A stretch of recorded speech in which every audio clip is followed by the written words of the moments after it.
कहूं जैसे ही बाण बाली की छाती में लगा, बाली नीचे गिर पड़ा, तड़पने लगा। देख रहा है सुग्रीव बाण बाली की छाती में तड़पड़ा रहा है। राम और लक्ष्मण जहां छुपे हुए थे वहां से आए। बाली ने देखा, श्री राम की ओर कहा, धर्म एदु अवतरहु गोसाई, मारे मोह व्याधि की नाई। हे राम, अरे धर्म की रक्षा के लिए आपका अवतार हुआ है और आपने शिकारी की बात मुझे मारा। अरे मुझे तो बड़ा भरोसा था आप में कि आप समदर्शी हैं। अरे मैंने अपनी पत्नी तारा से भी कहा था समदर्शी रघुनाथा, और आपने तो अपनी समदर्शिता को छोड़ दिया। मैं बैरी सुग्रीव पियारा, अवगुण कवन नाथ मोहिम ताम मारा। अरे युद्ध ही करना तो आप मुझे ललकारते, मेरा विरोध तो सुग्रीव के साथ था। सुग्रीव से युद्ध था, आपसे मेरा कोई विरोध नहीं था, और आपने मुझे क्यों मारा? और फिर छुपकर शिकारी की भांति मारा। कहाँ गई समदर्शिता, कहाँ है आपका धर्म? आपने मुझे क्यों मारा? राम जी बड़े ही सहर्ष स्वभाव में प्रत्युत्तर दे रहे हैं, सुग्रीव के एक एक प्रश्न का उत्तर दे रहे हैं। अनुज बधू भगनी सुत नारी, सुनु सठ कन्या सम ऐचारी। इनहि कुदृष्टि बिलो कई जोई, ताहि बधे कछु पाप न होई। अरे अनुज बधू छोटी भाई की पत्नी, भगनी बहन, सुत नारी बेटी की बहू यानी पुत्र वधू, और अपनी कन्या, इन पर अपनी कुदृष्टि करने वाला महापापी होता है। अरे दुष्ट, तूने अपने छोटे भाई सुग्रीव की पत्नी रूमा को अपने घर में रख लिया, और इतना बड़ा तूने पाप किया है, और इस पाप का मैंने तुझे दंड दिया है। ये चक्रवर्ती सम्राट भरत का राज्य है, भरतस्तु मही पालो, यहाँ पापियों को दंड दिया जाएगा, इसलिए मैंने तुझे दंड दिया। बाली बोला, वाह प्रभु, क्या खूब कहा। आप अपने मनुष्यों के नीति नियम हम बानरों पर थोपना चाहते हैं? अरे प्रत्येक समाज के रीति रिवाज अलग अलग हैं, आप मनुष्यों के नीति नियम हम पर नहीं लागू हो सकते हैं। हम बानरों में ऐसा नहीं होता है। लगता है सुग्रीव ने आपको बहुत बहकाया है। अरे सुग्रीव ने जो बातें कही आपने मान लिया, कबूल कर लिया। अरे देखते हो आप, मैं रोमा को और सुग्रीव के परिवार को कैसे रख रहा हूँ। मेरा विरोध है तो सुग्रीव से है, उसके कारण सुग्रीव के परिवार को दुख नहीं मिलना चाहिए। मैं उन सबको संभाले हुए हूँ, और फिर मानव के नियम वानर जाति को लागू नहीं हो सकते। हमारी जाति के अपने कायदे कानून हैं, अपने रीत रिवाज हैं। करण कारण कवन नाथ मुझे मारा, आपने मुझे मारा क्यों, ये बताइए। पहले वाली प्रभु की दलील उड़ गई, उड़ा दिया बाली ने। अब भगवान ने दूसरा कारण बताया। क्या कारण बताया? मूढ़ तो ही अतिशय अभिमाना, नारी सिखावन करसीन काना। अरे मूढ़, तुझे बड़ा अभिमान है, तूने अपनी पत्नी तारा की सीख पर भी कान नहीं दिया, उसकी बात भी नहीं मानी।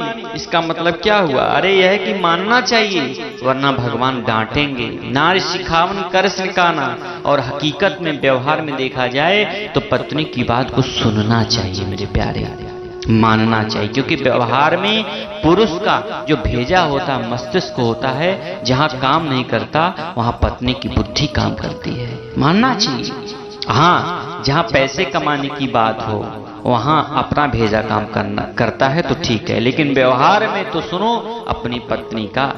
वहाँ जाना तो भेंट लेकर जाना, नहीं तो बुरा देखेगा अपना।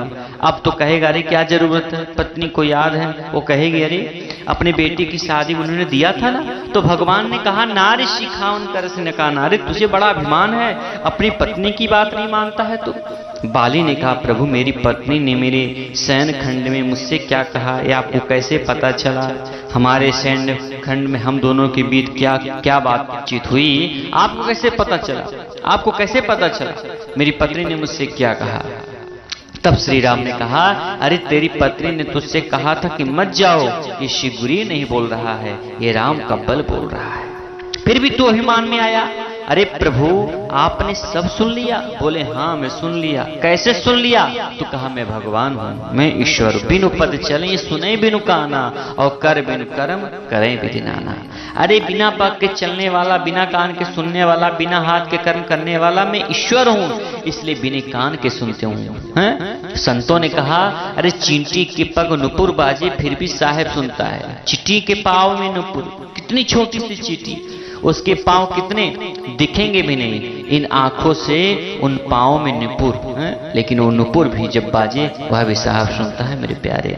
सुने बिन काना, अरे मैं सब कुछ सुन सकता हूं, इसलिए तेरी पत्नी तारा ने तुझसे जो भी कुछ कहा था मैंने सुन लिया।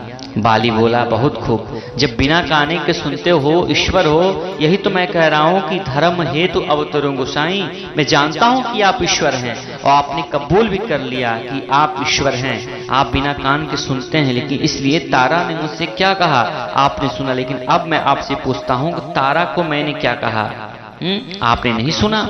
मैंने भी तो तारा को जवाब देते हुए कहा कि यह कह बाली सुन भीर प्रिय समदर्शी रघुनाथ, आप राम समदर्शी हैं, इसलिए मैं युद्ध के लिए आया। आपके साथ मेरा कोई विरोध नहीं था, आपने तो अपनी समदर्शिता को छोड़ दिया। कहाँ गई आपकी समदर्शिता? मैं पूछता हूं, मैं बैरी सुग्रीव पियारा। दलीलें दे रहा है बाली। बाली ने अपने लिए कोई वकील नहीं ढूंढा, अपना केस खुद लड़ रहा है मेरे प्यारे। आपने मुझे क्यों मारा? तारा ने जो मुझसे कहा वो आपने सुन लिया, तारा से जो कुछ मैंने कहा आपने नहीं सुना। मुझे भरोसा था आप में कि आपकी समदर्शिता में। तब राम जी बोले बाली तूने तारा से जो भी कुछ कहा वह भी मैंने सुन लिया।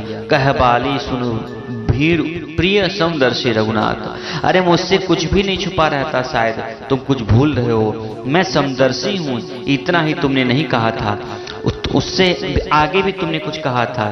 तुम कुछ आगे बोले थे, याद करो। तुमने कहा था जो कदाच मुझे मारही तो पुरी हो सनात, यदि श्री राम कदाचित मुझे मारेंगे ही तो मैं सनात हो जाऊंगा। और इतने प्रार्थना भरे स्वर में बोले थे कि मैंने सोचा शायद मेरे हाथों से मरकर तुम सनात होना चाह रहे हो। मैं अपने भक्तों की इच्छा हमेशा पूरी करता हूँ। मैंने तुम्हें मार कर सनात कर दिया है, इसलिए तुम्हारे भाव को समझने की गलती की हो तो कोई बात नहीं। अचल करो तनु राखो प्राणा, मैं तुम्हारे शरीर को फिर से अचल कर देता हूँ, तुम जीवित रह सकते हो। बाली कहा सुन कृपा निधान, बाली ने कहा हे कृपा निधान वत्स, मैं आपसे ही सुनना चाहता था। वास्तव में आपसे बाण खाकर मैं सनाथ ही हुआ हूं प्रभु। आपने मुझे सनाथ किया है, आपने मुझे कबूल किया है कि आप ईश्वर हैं और आपने मुझ पर बाण छोड़ा। अरे मुझे मारने के लिए नहीं, मुझे तारने के लिए। तो महाराज अब लोगों के मन में यह भ्रम दूर होना चाहिए कि श्री राम ने बाली को छुप कर मारने के लिए, तारने के लिए मारा है महाराज, तारने के लिए मारा।